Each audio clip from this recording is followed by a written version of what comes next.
Hello and welcome to ensure civil services. आज से आपको इस प्लेटफॉर्म पर ज्योग्राफी का लेक्चर मिलेगा।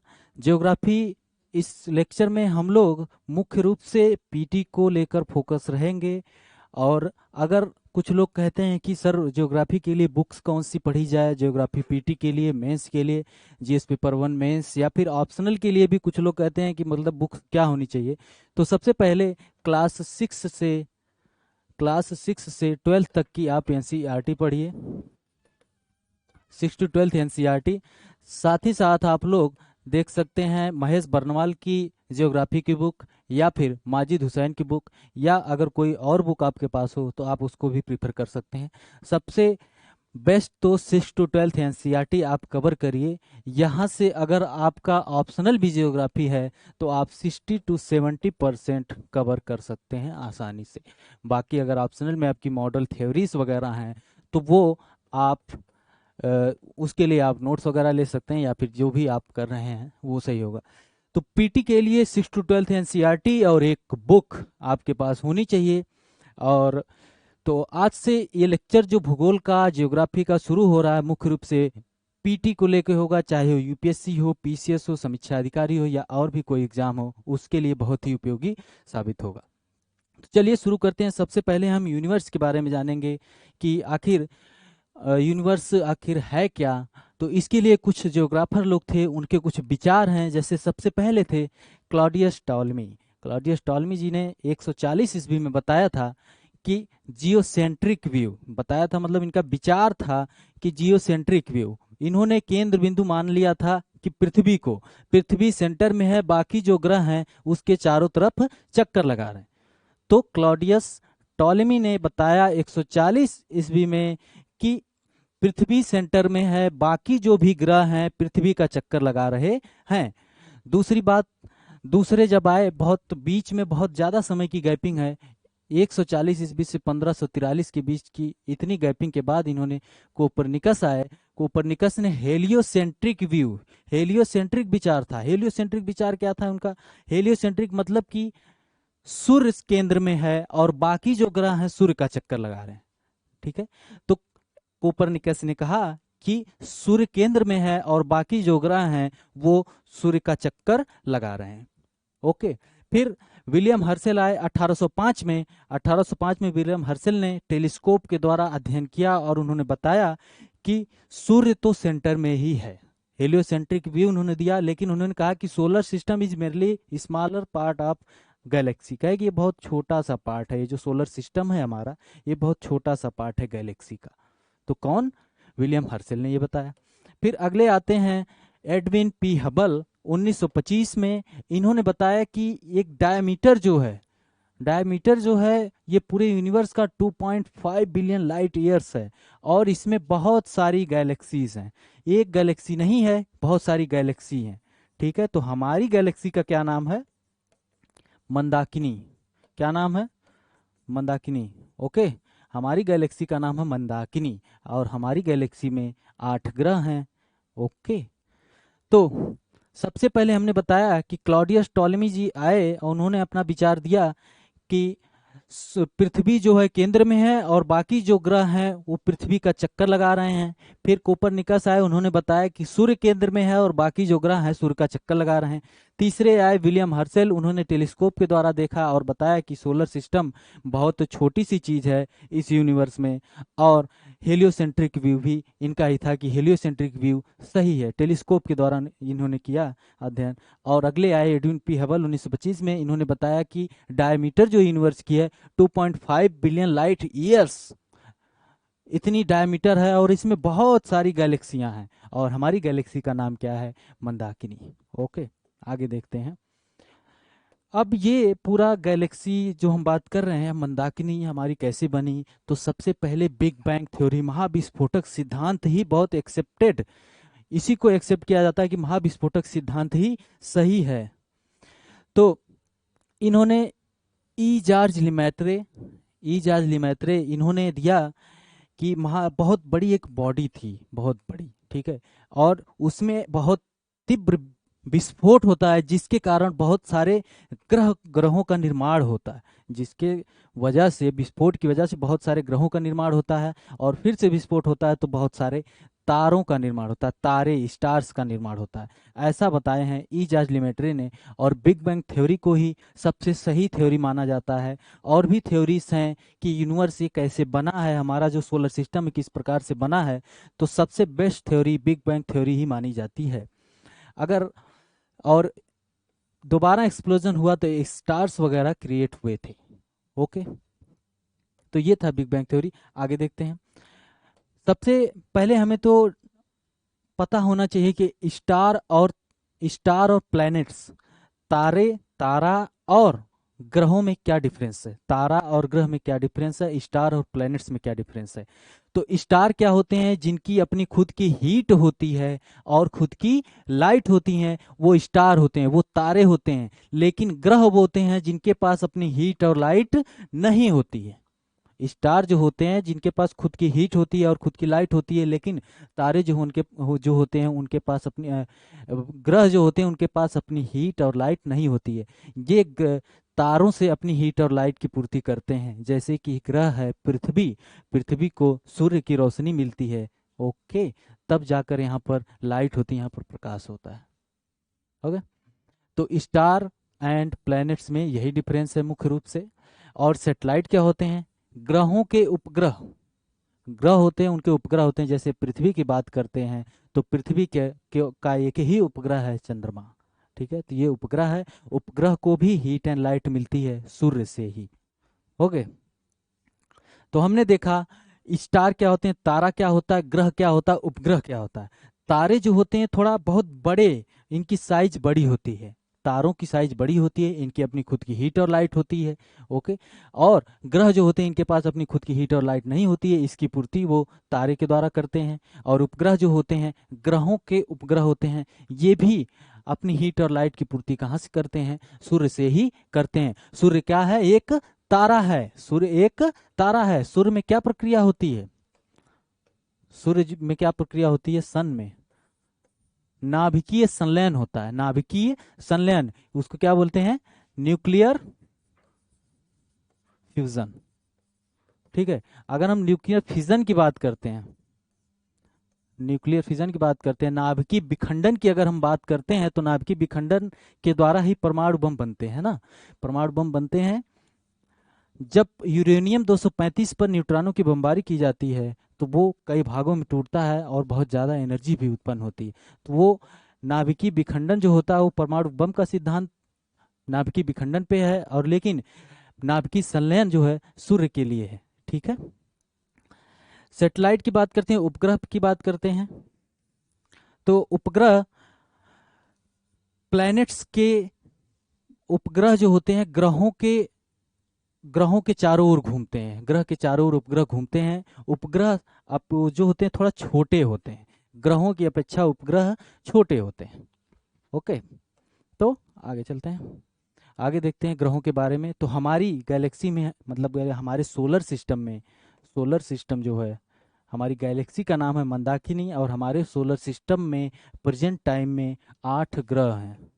कितने ग्रह हैं, 8 ग्रह हैं। कौन कौन से ग्रह हैं, ये है बुध, शुक्र, पृथ्वी, मंगल, बृहस्पति, शनि, अरुण, वरुण।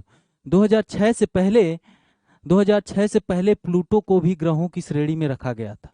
प्लूटो को भी ग्रहों की श्रेणी में रखा गया था, लेकिन इंटरनेशनल एस्ट्रोनॉमिकल यूनियन की बैठक हुई थी चेक में 2006 में, जिसके बाद प्लूटो को ग्रहों की श्रेणी से हटा दिया गया। ओके, तो आज की डेट में, प्रेजेंट टाइम में सिर्फ 8 ग्रह हैं। ठीक है, जिसका एक तारा है, सबसे बड़ा सूर्य है। सूर्य के द्वारा ये ग्रह जो होते हैं रोशनी प्राप्त करते हैं। अब हम एक एक ग्रहों के बारे में थोड़ा सा डिटेल में डिस्कशन किया जाएगा। तो इस प्रकार से आप देख सकते हैं, ये आपका सूर्य है, इधर आपकी पृथ्वी है, इधर आपका बाकी ग्रह है, मंगल है, शनि है, तो सब ये है यहाँ पे। तो कुछ इस प्रकार से संरचना होती है। ऐसा नहीं होता कि एक लाइन में सब लगे होते हैं कि सबसे पहले आप सन को रख दो, जैसे हमने पिछले अभी पीछे दिखाया था आपको, सॉरी, जैसा हमने यहाँ पे दिखाया था। तो इस प्रकार से नहीं होते हैं, ये तो एक कक्षा इनकी बता दी गई, दिखा दी गई है।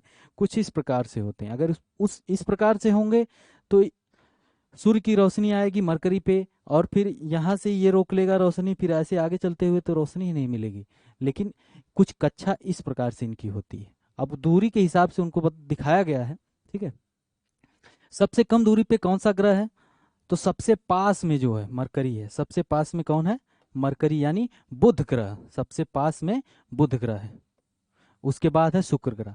तो जो सबसे पास में होगा वो जल्दी से चक्कर लगा लेगा। ठीक है, आपके पड़ोसी अगर होंगे, आपके पड़ोसी बगल में ही रहते हैं, तो जब भी कुछ जरूरत होती है तुरंत आपके घर आ जाते हैं कि चीनी दे दीजिए, नमक दे दीजिए, नमक खत्म हो गया है, हमको धनिया लेना है। तो जो इसी प्रकार से बुध ग्रह है, तो वो सबसे पास में है, इसलिए बहुत जल्दी चक्कर लगा लेता है सूर्य का। उसके बाद है शुक्र। तो जो जितना दूर है, जो जितना लास्ट में है, वो उतनी देरी में चक्कर लगाएगा। ओके, तो चलिए एक एक ग्रहों के बारे में थोड़ा डिटेल डिस्कशन करते हैं। तो ग्रहों के बारे में, ग्रह जो होते हैं वेस्ट टू ईस्ट, पश्चिम से पूरब की तरफ, ग्रह जो होते हैं पश्चिम से पूरब की तरफ चक्कर लगाते हैं सूर्य का। लेकिन कुछ ग्रह हैं, दो ग्रह हैं, यूरेनस और वेनस। शुक्र और यूरेनस ग्रह ऐसे हैं जो ईस्ट टू वेस्ट, पूरब से पश्चिम की तरफ चक्कर लगाते हैं। यूरेनस और वेनस, यानी यूरेनस और शुक्र ग्रह जो हैं वो पूरब से पश्चिम की तरफ चक्कर लगाते हैं। लेकिन बाकी जो ग्रह हैं सूर्य का चक्कर वो पश्चिम से पूरब की तरफ लगाते हैं। ठीक है, टेरेस्ट्रियल प्लैनेट क्या होते हैं? मतलब स्थलीय प्लैनेट की बात करें, स्थलीय ग्रहों की बात करें, तो जो स्ट्रक्चर होता है, जैसे कि मरकरी हो गया, विनस हो गया, बुध हो गया, शुक्र हो गया, पृथ्वी हो गया, मंगल, इन सबको कहा जाता है कि इनका स्ट्रक्चर पृथ्वी की तरह कुछ है, इसलिए इनको बोला जाता है टेरेस्ट्रियल प्लैनेट। लेकिन जोवियन और जाइंट प्लैनेट्स कहा जाता है, जुपिटर की तरह होने की वजह से शनि, अरुण और वरुण और जुपिटर, इनको कहा जाता है जोवियन और जाइंट प्लैनेट्स। ओके, तो सभी ग्रह जो हैं पश्चिम से पूरब की तरफ चक्कर लगाते हैं, दो ग्रहों को छोड़कर, यूरेनस और वेनस। शुक्र और यूरेनस को UV UV Yuvraj Singh left hand से खेलते थे। ठीक है, लेफ्ट हैंड से खेलते, उसी प्रकार से यूवी यानी यूरेनस और वेनस, यानी शुक्र और यूरेनस, ये पूरब से पश्चिम की तरफ सूर्य का चक्कर लगाते हैं। टेरेस्ट्रियल प्लैनेट जैसे कि चार शुरू के, बुध, शुक्र, पृथ्वी, मंगल, ये स्ट्रक्चर जो इनका है ये सेम होता है पृथ्वी की तरह, इसलिए इनको कहा जाता है टेरेस्ट्रियल प्लैनेट। जोवियन और जाइंट प्लैनेट्स कहा जाता है जुपिटर को, शनि को, अरुण को और नेपच्यून को। ओके, बात करते हैं बुध ग्रह की। हमने बताया कि सूर्य के सबसे पास में है बुध ग्रह, सबसे पास में है, तो आपके दिमाग में आएगा कि बुध ग्रह जो है सबसे पास में है तो सबसे गर्म ग्रह होगा। लेकिन ऐसा नहीं है। बुध ग्रह के पास अपना कोई इन्वायरमेंट नहीं है, उसके पास अपना कोई गैसेस वगैरह उसके पास नहीं है, इसलिए गैसेस जो होती हैं एब्जॉर्ब करती हैं लाइट को, है ना, एब्जॉर्ब करती हैं लाइट को। तो बुध ग्रह के पास गैसेस नहीं है, इसलिए वो दिन में बहुत ज़्यादा गर्म हो जाता है और रात में बहुत ज़्यादा ठंडा हो जाता है। बुध ग्रह में ये चीज़ें होती हैं, और 88 डेज लगते हैं बुध ग्रह को सूर्य का चक्कर लगाने में। सबसे कम ग्रहों में सबसे कम समय लगता है चक्कर लगाने में बुध ग्रह को। ये इंटीरियर प्लैनेट की के अंदर आते हैं, जैसे पृथ्वी और सूर्य के बीच में है, इसलिए इंटीरियर आंतरिक ग्रहों की श्रेणी में आते हैं। इनमें कोई भी एटमॉस्फेयर नहीं पाया जाता है, और मिनिमम और मैक्सिमम टेम्परेचर का, तापमान का डिफरेंस है 560 डिग्री सेल्सियस बुध ग्रह में। ओके, इसके पास अपना कोई नेचुरल सैटेलाइट नहीं है, इसके पास, बुध ग्रह के पास कोई भी नेचुरल, कोई भी प्राकृतिक उपग्रह नहीं है। तो हमने बुध ग्रह के बारे में क्या देखा? हमने बुध ग्रह के बारे में देखा कि यह सूर्य के सबसे पास का ग्रह है, लेकिन पास रहने के बावजूद भी इसके पास अपना कोई गैसियस ग्लोब टाइप से इसका कुछ नहीं, यहाँ पे कोई गैसें नहीं पाई जाती हैं, इसलिए ये ज़्यादा ना तो एकदम गर्म नहीं होता है, दिन में बहुत ज़्यादा गर्म हो जाएगा, रात में एकदम ठंडा हो जाएगा। ठीक है, अगर गैसेज नहीं है तो ये एब्जॉर्ब नहीं करेंगे। दूसरी चीज़, इसकी कोई भी नेचुरल सेटेलाइट, प्राकृतिक सेटेलाइट नहीं है, और मिनिमम और मैक्सिमम टेम्परेचर जो है इसका 560 डिग्री सेल्सियस तक हो जाता है। इसको आंतरिक ग्रहों की श्रेणी में रखा गया है, क्योंकि पृथ्वी और सूर्य के बीच में यह ग्रह है, और इसको सबसे कम समय, ग्रहों में जो 8 ग्रह हैं उनमें सबसे कम समय लगता है इसको चक्कर लगाने में, किसका? सूर्य का। आगे देखते हैं। तो बुध ग्रह के बारे में हो गया, आगे देखते हैं वेनस यानी शुक्र ग्रह के बारे में। हमने बताया यू और वी, यूरेनस जिसको अरुण बोलते हैं और विनस जिसको बुध बोलते हैं, ये उल्टे उल्टे दिशाओं में इनका ये चक्कर लगाते हैं, उल्टी दिशाओं में ये चक्कर लगाते हैं। ठीक है। और बाकी 6 ग्रह जो हैं वो किस तरह से चक्कर लगाते हैं, वेस्ट टू ईस्ट। ये क्या कैसे चक्कर लगाते हैं, ईस्ट टू वेस्ट। ये ग्रह सुबह में ये ग्रह सुबह में पूरब में दिखाई देता है पृथ्वी से, सुबह में पूरब में दिखाई देता है और शाम को दक्षिण में पश्चिम में दिखाई देता है। सुबह में पूरब में दिखाई देता है और शाम को ये दिखाई देता है पश्चिम में। तो इसीलिए इसको मॉर्निंग और इवनिंग स्टार कहा जाता है। इसको पृथ्वी की बहन भी कहा जाता है, सिस्टर प्लैनेट। सिस्टर प्लैनेट पृथ्वी की बहन का भी बहन भी इसको कहा जाता है। ठीक है। इसका साइज जो होता है अर्थ के तरह ही सिमिलर है और इसमें कार्बन डाइऑक्साइड की मात्रा 90 से 95% होती है। और जितने भी 8 ग्रह हैं उन ग्रहों में सबसे गर्म ग्रह शुक्र ग्रह होता है। बहुत इंपॉर्टेंट पॉइंट, सबसे गर्म ग्रह कौन सा है, तो वो शुक्र ग्रह है। ओके। हमने बुध के बारे में बताया कि एकदम पास में होने के कारण उसके पास कोई एटमॉस्फेयर नहीं है, इसलिए वो गर्म नहीं होता है। लेकिन वेनस जो शुक्र ग्रह है इसके पास कार्बन डाइऑक्साइड की मात्रा 90 to 95% है, इसलिए ये सबसे गर्म ग्रह है, क्योंकि कार्बन डाइऑक्साइड की जो सूर्य की रोशनी को एब्जॉर्ब करती है। Hottest planet of the solar system, इसका भी कोई नेचुरल कोई प्राकृतिक उपग्रह नहीं है। ओके। अगला देखते हैं पृथ्वी। पूरा भूगोल तो पृथ्वी को रिलेट करके ही पढ़ना है। ठीक है। तो पृथ्वी जो सूरज से दूरी की बात करें तो तीसरे नंबर पे आती है पृथ्वी, और 5वां सबसे बड़ा ग्रह है पृथ्वी। 5वां सबसे बड़ा ग्रह है। सबसे नंबर 1 पे बड़ा ग्रह कौन है, बृहस्पति है,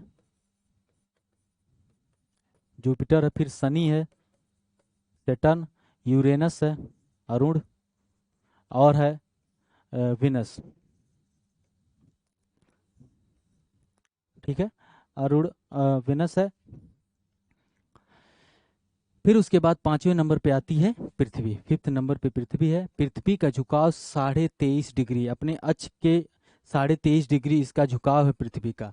और 365 से 1/4 दिन लगते हैं पृथ्वी को पूरा चक्कर लगाने में, किसका, सूर्य का। 1/4 जो है यही चौथे साल जो है कि 1/4 होते होते 4th ईयर जब आता है तो फरवरी आपकी 29 दिन की हो जाती है। फरवरी आपकी 29 दिन की हो जाती है। तो 365 से 1/4 लगते हैं, 365 से ही 1/4 दिन लगते हैं सूर्य का चक्कर लगाने में पृथ्वी को। ओके। पृथ्वी के बारे में ही पूरा भूगोल पढ़ना है, पृथ्वी को पढ़ा जाएगा बहुत अच्छे से। एक चीज देख लीजिए कि सूर्य से पृथ्वी तक आने में लाइट को, सूर्य से पृथ्वी तक प्रकाश को आने में कितना समय लगता है। कई बार क्वेश्चन पूछ लिया गया है। 500 सेकेंड, लगभग 500 सेकेंड का समय लगता है। कितने सेकेंड का, 500 सेकेंड। 60 से इसको डिवाइड कर देंगे 60 से तो आपको पता चल जाएगा कि कितने मिनट। ओके। तो उसको डिवाइड करके देख लीजिएगा। ये क्वेश्चन कई बार पूछा गया है पीसीएस की परीक्षाओं में, प्री में। पृथ्वी के बाद आता है मंगल। मंगल ग्रह देखने में आपको लग रहा होगा एकदम लाल ग्रह, लाल रेड प्लैनेट, इसीलिए इसको लाल ग्रह भी कहा जाता है। मंगल ग्रह जो इसको लाल ग्रह भी कहा जाता है। मंगल ग्रह को सूर्य का चक्कर लगाने में 687 दिन का समय लगता है। और फोबोस और डिमोस इसके नेचुरल सैटेलाइट हैं, प्राकृतिक सैटेलाइट 2 हैं, फोबोस और डिमोस। फोबोस और डिमोस। डिमोस पूरे सोलर सिस्टम का सबसे छोटा उपग्रह है। डिमोस सबसे छोटा उपग्रह है। ओके। मंगल ग्रह पर कुछ एटमॉस्फेयर पाया जाता है गैसों का, जिसमें कार्बन डाइऑक्साइड है, नाइट्रोजन है और आर्गन है। कार्बन डाइऑक्साइड, नाइट्रोजन और आर्गन पाया जाता है कहाँ पर, मंगल ग्रह पर।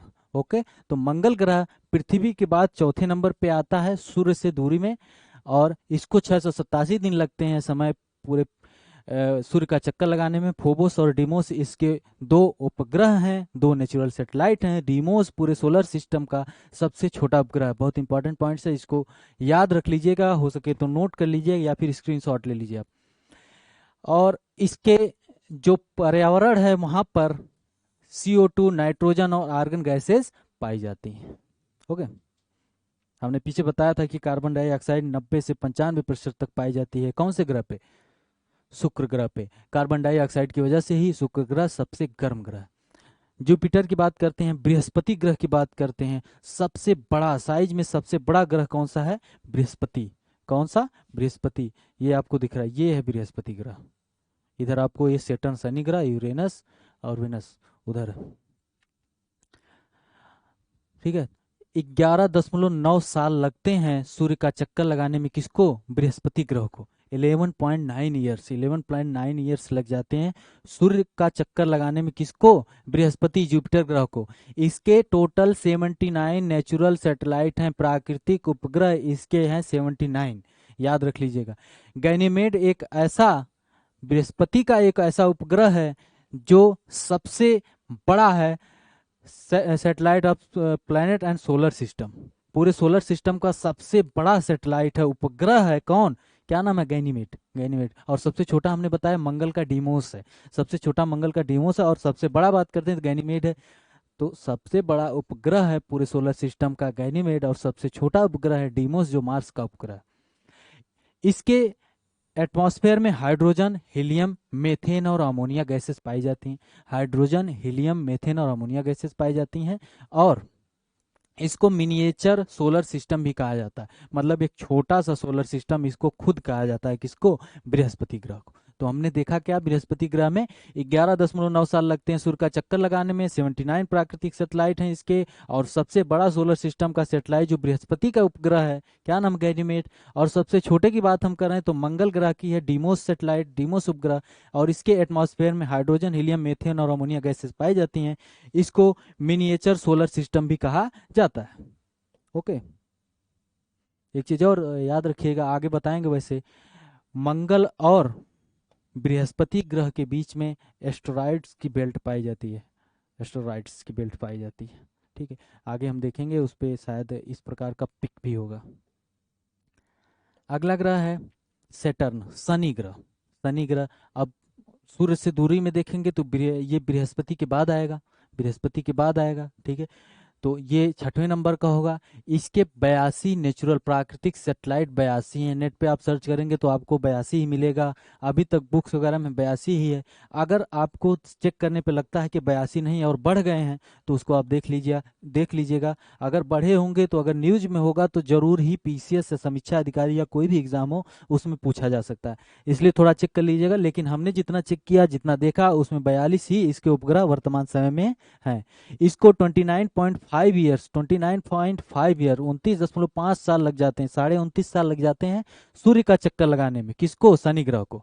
इसके भी पर्यावरण में कौन कौन सी गैसेस पाई जाती हैं? हाइड्रोजन, हीलियम, मीथेन और अमोनिया। हाइड्रोजन, हीलियम और मीथेन, अमोनिया। लेकिन इसके 7 रिंग्स पाई जाती हैं, 7 छल्ले पाए जाते हैं, इसके 7 रिंग्स होती हैं। तो रिंग्स कौन से ग्रह में पाई जाती है? सबसे नंबर 1 पे आता है शनि ग्रह। ये देखिए रिंग्स आपको दिख रही होंगी, ये रिंग्स आपको दिख रही होंगी। और ग्रहों में रिंग्स वगैरह आपको नहीं दिखेंगी, ये इसमें देखिए आप शनि ग्रह में आपको रिंग्स दिखेंगी। 7 रिंग्स, 7 रिंग्स पाई जाती हैं। कितनी रिंग्स? 7 रिंग्स। इसका शनि ग्रह का एक उपग्रह टाइटन, जो मरकरी के शेप का है, मरकरी जो बुध ग्रह है उसके इतना बड़ा है, और इसका खुद का एटमॉस्फेयर है, और खुद इसके अंदर ग्रेविटेशन भी है। ओके। हमने अभी बृहस्पति ग्रह में बताया कि पूरे सोलर सिस्टम का सबसे बड़ा उपग्रह कौन सा? गैनीमेड है, जो कि बृहस्पति का है। और सबसे छोटे की बात किए तो हम बताए कि मंगल ग्रह का है डीमोस। लेकिन अगर हम टाइटन की अब बात करें, हम शनि ग्रह के एक उपग्रह की बात कर रहे हैं जिसके पास खुद का एक एटमॉस्फेयर है और ग्रेविटेशन है, गुरुत्वाकर्षण बल भी उसके अंदर है, और मरकरी ग्रह के लगभग शेप का है ये। ओके। सबसे छोटा मरकरी यानी बुध, सबसे छोटा ग्रह बुध ग्रह ही है साइज में। अगला हम देखते हैं यूरेनस। यूरेनस को हिंदी में कहते हैं अरुण। क्या कहते हैं? अरुण। ओके। 1781 में विलियम हर्सेल ने इसकी खोज की थी, 1781 में विलियम हर्सेल ने इसकी खोज की थी। और इसको lying planet, LYING, lying planet इसको कहा जाता है। हमने बताया कि यूरेनस और वेनस, यूवी, ये उल्टे चलते हैं, ये ईस्ट टू वेस्ट पूरब से पश्चिम में चक्कर लगाते हैं सूर्य का। बाकी जो 6 ग्रह हैं वो पश्चिम से पूरब में चक्कर लगाते हैं। ओके, 84 साल इसको लग जाते हैं सूरज का चक्कर लगाने में, 84 ईयर्स लग जाते हैं। इसके भी एटमॉस्फेयर में हाइड्रोजन, हीलियम और मीथेन अमोनिया पाया जाता है। हाइड्रोजन, हीलियम और मीथेन और अमोनिया पाया जाता है किसके एटमॉस्फेयर में? हम बात कर रहे हैं यूरेनस, अरुण ग्रह की। ठीक है, इसमें 5 रिंग्स पाई जाती हैं, अल्फा, बीटा, गामा, डेल्टा और एप्सिलन। कितनी रिंग्स होती हैं इसमें? कितने छल्ले होते हैं? 5 होते हैं। हमने अभी आपको शनि में बताया कि उसमें 7 रिंग्स पाई जाती हैं। इसके 27 नेचुरल सेटेलाइट हैं। कितने नेचुरल सेटेलाइट हैं? 27 नेचुरल सेटेलाइट हैं। किसके? अरुण ग्रह के। ओके, इसके बाद ग्रहों में आता है अगला नंबर नेपच्यून का। किसका? नेपच्यून का। ये यहाँ पे है, इसका नंबर आता है नेपच्यून का। नेपच्यून जो है, इसको जोहान गैले ने इसकी खोज की थी। 165 साल, सबसे ज्यादा समय, सबसे दूरी पर यही ग्रह है। इसको 165 साल लग जाते हैं पूरे सूर्य का चक्कर लगाने में। सबसे ज्यादा समय इसी को ही लगता है। और इसके भी एटमॉस्फेयर में हाइड्रोजन, हीलियम, मीथेन और अमोनिया पाया जाता है। और इसका नामकरण जो हुआ था रोम, इटली, रोमन गॉड के, समुद्र के देवता थे रोम के, उनके नाम पे रखा गया है। एक क्वेश्चन आप लोगों के लिए है, रोम रोम किस नदी के तट पर है? रोम किस नदी के किनारे बसा हुआ है? रोम किस नदी के किनारे पे बसा हुआ है? इसको आप लोग कमेंट करिएगा। इसके भी एटमॉस्फेयर में, नेपच्यून के भी एटमॉस्फेयर में हाइड्रोजन, हीलियम, मीथेन और अमोनिया पाया जाता है। इसके 13 प्राकृतिक सेटेलाइट हैं। 13 प्राकृतिक सेटेलाइट हैं। इसके बाद 2006 से पहले प्लूटो ग्रह को भी ग्रहों की श्रेणी में रखा गया था, लेकिन प्लूटो ग्रह की कक्षा जो थी, जिस प्रकार से और ग्रहों की कक्षा है उस प्रकार से नहीं थी, इसलिए प्लूटो को ग्रहों की श्रेणी से 2006 में इंटरनेशनल एस्ट्रोनॉमिकल यूनियन का सम्मेलन हुआ था चेक रिपब्लिक में, जिससे प्लूटो को ग्रहों की श्रेणी से बाहर कर दिया गया। तो हमने देखा कौन कौन से ग्रहों के बारे में। हमने मरकरी के बारे में देखा, बुध, शुक्र, पृथ्वी, मंगल, बृहस्पति, शनि, अरुण और वरुण ग्रहों के बारे में हमने देखा, जिसमें हमने बताया कि सबसे बड़ा ग्रह जो है जुपिटर है, बृहस्पति है, फिर शनि है, फिर अरुण है, फिर वरुण है, 5वें नंबर पे आपकी पृथ्वी है, 6वें नंबर पे शुक्र है, 7वें नंबर पे मंगल है, और एकदम आखिरी नंबर पे साइज में है क्या? बुध ग्रह। ठीक है, हमने स्टार के बारे में बताया। स्टार वो होते हैं तारों के बारे में जिनकी खुद की लाइट होती है, खुद का प्रकाश होता है। और हमने आपको बताया कि प्लैनेट्स जो होते हैं जिनकी खुद की लाइट्स और प्रकाश नहीं होता, ये तारों के द्वारा अपनी लाइट्स और प्रकाश की पूर्ति करते हैं। ओके, और कुछ ज्योग्राफर्स के थॉट भी थे, जो विचार थे, उनको भी हमने देखा। आगे हम अब देखते हैं ड्वार्फ प्लैनेट्स या प्लूटॉन्स भी बोला जाता है। ड्वार्फ प्लैनेट्स या प्लूटॉन्स भी बोला जाता है किसको? जैसे सेरेस हो गया, चिरॉन हो गया, इरिस, प्लूटो, जिसको हमने बताया था कि अभी प्लूटो, इन सब की कक्षा इस प्रकार से है, ये बिगड़े हुए लड़कों की तरह हैं, जिनको बुलाया जाता है कि आओ भैया पढ़ो, तो वो पढ़ते नहीं है, निकल लेते हैं, बुलाएंगे इधर जाएंगे उधर। तो इनकी कक्षा कुछ इस प्रकार की थी, तो जिनको निष्कासित कर दिया गया इनके परिवार से। परिवार का मतलब जो ग्रह थे 8, स्थान मिला था 9वें ग्रह का, किसको? प्लूटो को। लेकिन ये कभी यहाँ घूम रहे हैं, कभी वहाँ घूम रहे हैं। ठीक है, और बाकी लोग अपना शांति से चक्कर लगा रहे हैं, ये लोग कहीं और घूम रहे हैं। इसलिए इन लोगों को ड्वार्फ प्लैनेट्स या प्लूटॉन्स भी कहा जाता है। इंटरनेशनल एस्ट्रोनॉमिकल यूनियन ने 2006 में इनको ग्रहों की श्रेणी से बाहर कर दिया, प्लूटो को। ओके, अगला देखते हैं। कुछ हुए बहुत ही, अब एक तो और टॉपिक बचे हैं, एस्टेरॉइड्स की बात करते हैं। हमने बताया था कि मार्स और जुपिटर के बीच में पाए जाते हैं, रॉक्स और मेटल्स के बने होते हैं। ये कुछ मीटर से लेकर कुछ किलोमीटर तक इनकी चौड़ाई लंबाई होती है, मतलब कुछ इस प्रकार से बड़े होते हैं। मंगल और बृहस्पति के बीच में एस्टेरॉइड्स पाए जाते हैं। कहाँ पाए जाते हैं? मंगल और बृहस्पति के बीच में। ओके, अगला है मीटियोर्स एंड मीटियोराइट्स। मीटियोर्स क्या होते हैं? उल्का पिंड। मीटियोर्स और मीटियोराइट्स उल्का पिंड। ये आपको दिख रहे हैं उल्का पिंड कुछ इस प्रकार से, अगर धरती पे गिर जाते हैं तो इनको मीटियोराइट्स कहा जाता है। शूटिंग स्टार का ना, तारे टूट के गिर रहा है। ठीक है, लेकिन ये जब पृथ्वी के एटमॉस्फेयर में ये पहुंचते हैं तो इतना ज्यादा फ्रिक्शन होता है कि ये जल जाते हैं। लेकिन अगर कुछ बड़ा सा, अगर कोई बड़ा सा उल्का पिंड अगर आएगा, वो जलेगा नहीं, तो पृथ्वी पे आके गिरेगा। जिस प्रकार से शायद महाराष्ट्र की एक झील है, एक लेक है, लोनार लेक, मीटियोराइट्स के द्वारा बनी हुई है। लोनार लेक जो मीटियोराइट्स के द्वारा बनी है। कुछ इस प्रकार से पिंड होते हैं जो आके धरती पे गिरते हैं। ओके, आपको दिख रहा है एकदम कैसे गिर रहे हैं। इनको शूटिंग स्टार भी कहा जाता है। ये डस्ट और गैसेस के बने होते हैं। ओके। कॉमेट्स वगैरह धूमकेतु होते हैं जिनमें कुछ खास डिफरेंस नहीं है मीटियर्स और मीटेराइट्स में। धूमकेतु जो है मुख्य रूप से इनकी जब ये सूर्य के ग्रेविटेशन में पहुंचते हैं, मतलब सूर्य के पास होते हैं, सूर्य के ग्रेविटेशन में पहुंचते हैं, तो इनकी एक पूंछ की तरह निकल जाती है जो बाहर पीछे की तरफ होती है, और सूर्य के अंदर सीधे चले जाते हैं ऐसे, और जल जाते हैं, खत्म हो जाते हैं। ये कॉमेट्स वगैरह होते हैं बस। तो हमने एस्टेरॉइड्स के बारे में बताया, मंगल और बृहस्पति के बीच पाए जाते हैं।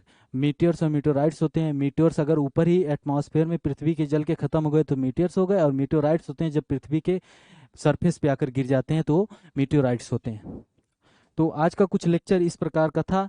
आगे भी हम लोग लेक्चर, अगर जियोग्राफी के लेक्चर में हम लोग आगे भी बहुत से महत्वपूर्ण क्वेश्चंस जो होंगे, या फिर हम लोग इंडियन जियोग्राफी शुरू किया जाएगा, या फिर वर्ल्ड जियोग्राफी में नॉर्थ इंडिया या फिर नॉर्थ अमेरिका या साउथ अमेरिका से या एशिया महाद्वीप से शुरू किया जाएगा।